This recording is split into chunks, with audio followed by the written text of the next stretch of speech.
8 magic trick at mga sekreto, malalaman mo na. Yo, what's up guys? It's Clark TV here. Noong bata ka pa, siguradong nakakita ka na ng mga magician sa mga birthday party. Tiyak na mga ka din sa mga kaya nilang gawin.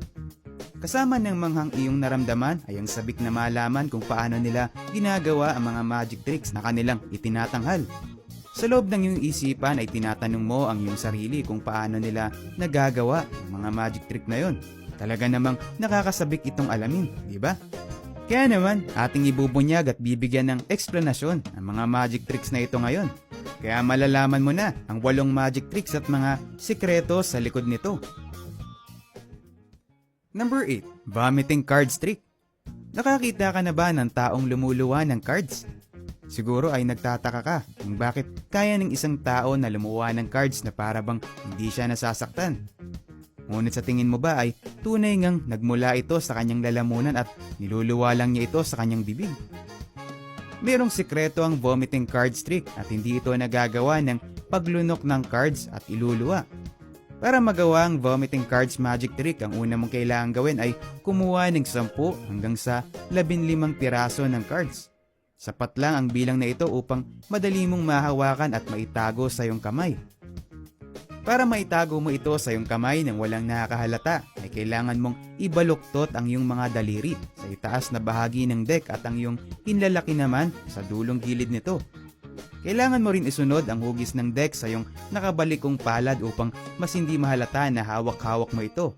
Pagkatapos nito ay magpanggap kang umuubo at gamitin mo ang kamay na may hawak na cards upang magkunwaring tatakpan ng iyong bibig. Pagkatapos ay gamitin mo ang isa mo pang kamay upang hilahin pa isa-isa ngunit sunod-sunod ang mga cards. Kailangan mo rin magkunwari na para kang nasasaktan upang mas mukhang makatotohanan ang magic trick. Number 7. Melting spoon magic trick.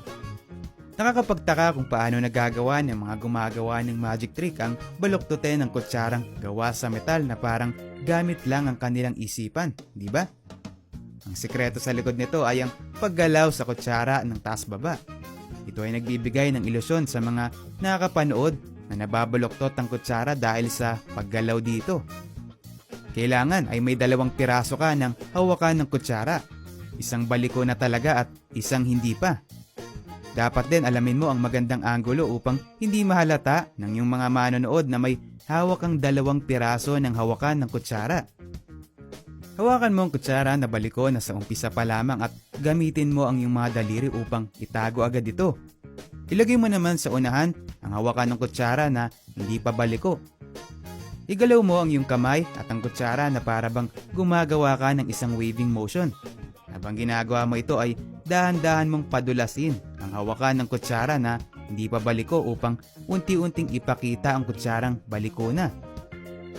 Maliban dito ay may isa pang paraan upang gawin ang melting spoon magic trick gamit ang kutsarang bali na talaga sa umpisa pa lamang.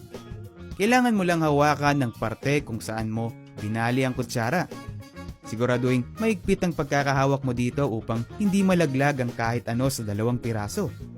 Matapos nito ay unti-unti mong luwagan ang pagkakahawak mo upang magkaroon ng ilusyon na binabali mo ang kutsara hanggang sa tuluyan itong mabali. Hayaang malaglag ang baling kutsara upang magmukha talagang magic trick. Number 6. Floating table magic trick. Talaga namang nakakamangha na kaya ng isang magician ng palutangin ng lamesa.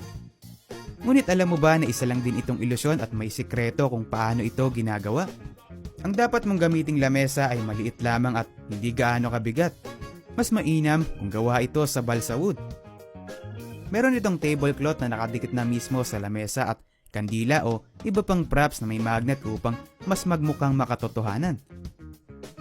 Para naman magmukhang lumulutang ang lamesa, ang sikreto ay merong hawakan na nakatago sa ilalim ng cloth cover upang iangat ang mesa at magmukha itong lumulutang.